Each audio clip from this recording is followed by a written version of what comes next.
News at 5. Working for you. Good evening. I'm Amanda Starantino. And I'm Mark Mullins. First at 5, caught on camera. Thieves pulling up in their car, breaking into a southeast side home. And a family, including children, was inside when it happened. RTV6's Stephanie Wade spoke with the family and has the frightening details tonight. It was just before 1 o'clock this morning. A neighbor tells me he heard a car pull up with 5 men inside. They asked each other, "Which house do you want to hit?" Minutes later, guns drawn, they broke into this home. They came in, they said, "Don't move, show me your hands." One of them immediately came over to me and started, just grab my phone off my desk, my wallet. Terrifying moments for this southeast side family. 3 men caught on a neighbor's surveillance camera dressed in all black broke into Josh Smith's home near Acton and Mays Road while he, his wife, 2 kids, and mother-in-law were all inside. Police say they broke in through the garage door that was accidentally left open. 2 others waited outside while the 3 ravaged through the home, stealing mostly electronics, phones, an iPad, and an Xbox. Luckily, no one was hurt, but shaken nonetheless. Wife and kids were asleep in the bedroom, but the dogs were in there with them. We have a gate to kind of keep the dogs either in or out, depending on what we want, and they saw the dogs and didn't go in there, so it was kind of lucky. Coming up at 6, the steps police say you can take to make your home a little safer. Stephanie Wade, RTV6. And developing tonight, an Anderson police officer under arrest. Investigators say he broke into a woman's home and beat her. Indiana State Police say Adam Waters was off duty when he allegedly went to the home of a female acquaintance in Anderson overnight and went inside without permission. State Police say they believe he battered the woman and then left the home when the police were called. Adam Waters is the son of Anderson Police Chief Tony Waters. Police took Adam Waters into custody at his father's home on charges of felony residential entry and misdemeanor domestic battery. Waters is on administrative leave without pay pending action by the Board of Public Safety. It is another warm and muggy evening. Temperatures in the 80s. We've seen a mix of sun and clouds across central Indiana, but it was a good day for Ivy Tech students to get outside. As you can see in this video, they were doing some chalk art there. Storm Team 6 meteorologist Kyle Mounts is here. So Kyle, what are you tracking for the rest of the evening? Yeah, I think the chalk art's going to be safe tonight because we're not going to have to deal with rain in pretty much all of central Indiana. Let's show you satellite and radar here, and you can see that things are pretty quiet. We've got sunshine, especially from Indy and working our way northwest across central Indiana. We've had a couple of isolated showers moving through Lawrence County this afternoon, but that's really been the northern extent here, the bulk of the rain, a little closer and south of the Ohio River this evening. In fact, there you can see the blue sky over downtown. Our temperature in the lower 80s right now, but that east breeze helping keep things a little bit on the cooler side, feeling pretty good, east at 15 to 20 miles per hour. Temperatures in the middle to upper 70s for you. Rushville at 77, 78 in Crawfordsville, and 80 in Tipton. A beautiful night if you're going to be heading off to Symphony at the Prairie. Temperatures upper 70s at 7, dry, and 71 by 10 o'clock. What do you do when you have tried for 6 years to get sidewalks repaired in your neighborhood? Residents in the Southern Ridge subdivision say people have gotten hurt because of the neglect. Working for you, RTV6's Derek Thomas investigates this problem. 78-year-old Judy Nicholson was victimized by the uneven and cracked sidewalks in her neighborhood. This is the way she looked after she took her tumble. I fell flat on my face. I had to go to the hospital and get stitches in my face. And you think it's because of the crack? Yeah, oh, definitely. I tripped on it. Jerry Maine's 10-year-old son Bryce was also a casualty of a sidewalk that was not aligned the way it's supposed to be. He fell in December, tripping over this area behind me and busted his knees and ripped holes in his pants. Even though he knows it's there because it's been there forever. Kids will be kids and they play and they get distracted and they forget about it. The homeowners in the Southern Ridge subdivision are growing more and more frustrated. They believe their issues deserve attention. Maines is pulling kids in the wagon to show what a rocky trip it is on the neighborhood sidewalk. She showed me emails dating back to 2012 where the Homeowners Association was in communication with the Mayor's Action Center trying to get sidewalks repaired and replaced. They have been repeatedly told their sidewalks are low priority. You came to us as a last resort? Yes, absolutely. We thought if we shed a little light onto it, maybe it was on the news, we could get the city to do something about it. The Department of Public Works issued a statement saying, with an extensive backlog of service requests from across Marion County, many of which represent sidewalks that are much further deteriorated than those that have been reported near this location, it is not certain when our crews may be able to address needs of this priority. The city county councilor for the area rejects that conclusion. Pressuring them to get it done is going to help. We just need to continue to call the mayor's action line for the residents and continue to help me reach out to them and help me build my case to them that we need to get this done and quit pushing it off. For the record, it's worth noting that there is a $1.6 billion need for sidewalks in the city, including repairs. Derek Thomas, RTV6. Derek, thanks. And if you have a problem in your neighborhood and need help getting results, reach out to us by sending us an email at workingforyou@rtv6.com. Right now, Muncie police are investigating the death of a man found in the middle of a street as a homicide. Police tell us the victim is a man believed to be in his early 30s. His body was discovered in the middle of Brady Street around 6 in the morning. So far, officers have not said what caused the man's death. The identity of the victim has also not been released. We now know the name of the man killed when his motorcycle hit a deer in Boone County. The Boone County Sheriff's Department identified the victim as 63-year-old Bradley Burns. Investigators say Burns' motorcycle hit the deer just after 9 last night near the intersection of State Road 32 and County Road 50 North, just west of Lebanon. A traffic alert you need to be aware of heading into next week. The Indianapolis Department of Public Works announced resurfacing work that will happen on 2 major west side roads at the same time. Resurfacing will begin Monday on Crawfordsville Road from Cunningham Road to Auburn Street. Plus, DPW will also resurface 16th Street from Polko Street to Lafayette Road. That also starts on Monday.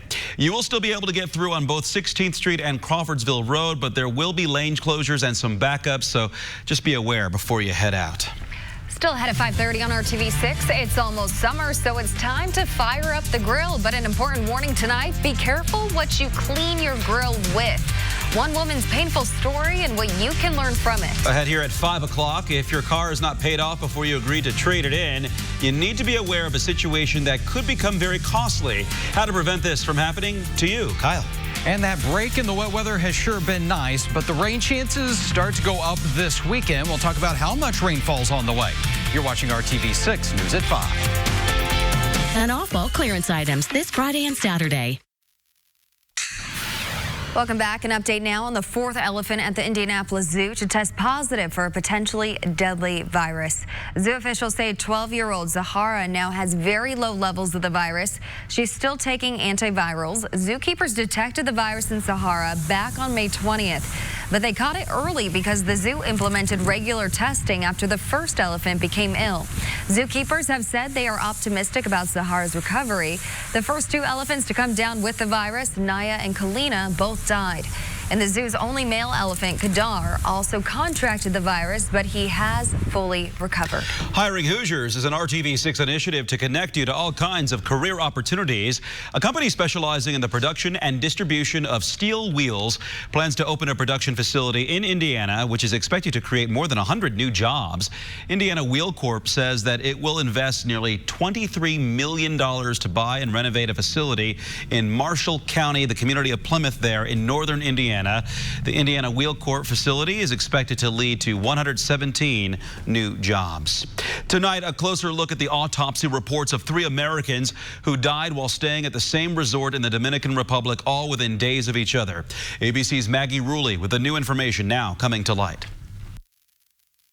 Today, the Bahia Principe Hotel in the Dominican Republic, where 3 American tourists all died within the same week, is now defending its safety record, even as preliminary autopsy reports are raising more questions than answers. In science, we try to go by fact, not kind of, alignment of the planets, and there are just a lot of things here that aren't lining up right now. The report released by the Dominican Republic's Public Ministry Office indicates 41-year-old Miranda Schwab Werner suffered a type of cardiac arrest that led to respiratory failure at the resort. Her family says she had a drink from the minibar just before collapsing and dying. And authorities say 63-year-old Nathaniel Holmes and his fiancée, 49-year-old Cynthia Day, died the day after they were seen here kayaking while on vacation. Yes. Officials in the Dominican Republic are citing pre-existing health conditions, saying Holmes and Day had enlarged hearts and livers. Preliminary autopsy findings show they both died from organ and respiratory failure. The chronic conditions that were mentioned in this preliminary autopsy report, not something that you would expect to cause sudden death in people who were well enough to be on vacation. The Minister of Tourism in the Dominican Republic is suggesting all three deaths could have been coincidences. And in a statement, the Bahia Principe Hotels and Resorts chain says these reports have caused suffering and great damage to their image and reputation. It's still unclear exactly what the cause of death is for each of these three vacationers. Authorities say they need the toxicology results to know more, but that could take 4 to 6 weeks. Maggie Rulli, ABC News, New York. A hospital is spearheading a nationwide effort to skip opioid medications after C-sections. It's an attempt to combat the nation's deadly opioid epidemic. A pilot program at the Cleveland Clinic's Fairview Hospital in Columbus, Ohio, looked at the use of opioids for C-section patients after surgery. Dr. Eric Chang with the Cleveland Clinic says C-sections are the most common major inpatient surgery in the United States. He says about 1.2 million are performed every year. You calculate that to about 1 in 300 mothers, studies have shown, potentially become addicted or chronic users of narcotics after a C-section. So that's about 4,000 people per year in this country. Traditionally, he says patients are given opioids after their C-section and sent home with a prescription. The pilot program focused on offering the opioids only if non-narcotic pain medications given first were not enough. All C-section patients are given Tylenol and Motrin, alternating every 3 hours. The woman can ask for the opioid painkiller if they want or need it. Dr. Chang says when patients were given the choice, they saw a 70% drop in opioids used after C-section. It is unclear if this philosophy will spread. Tonight, an important warning for anyone thinking of trading in their car for a new one soon. If your old car is not yet paid off, you need to be careful. Working for you, John Mattery shows us what happened to one car buyer so you don't waste your money.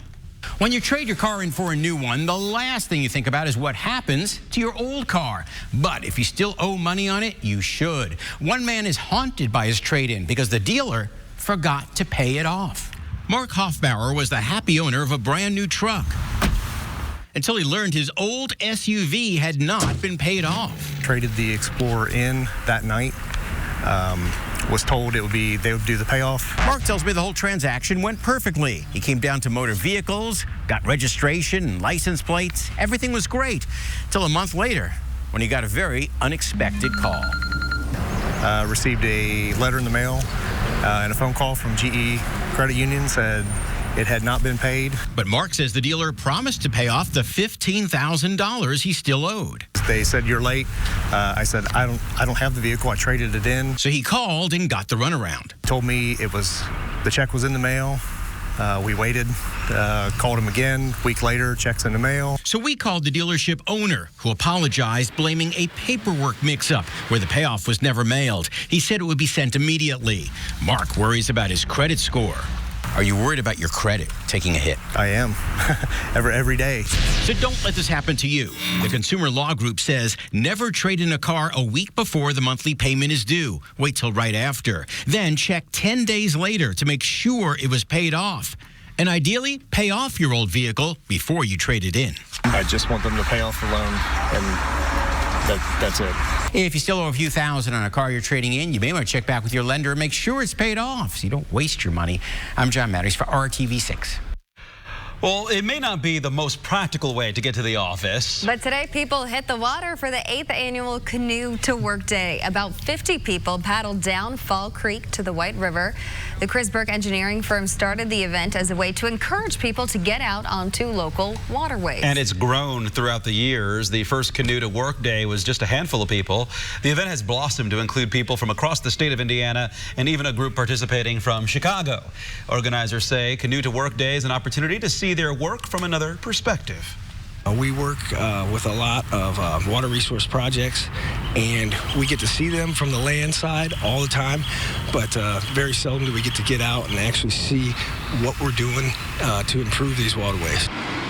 Mayor Joe Hogsett has joined the Canoe to Workday crew for several years and was back again to start his workday on the water. A nice little workout before. That's right, before you start the real workday, right?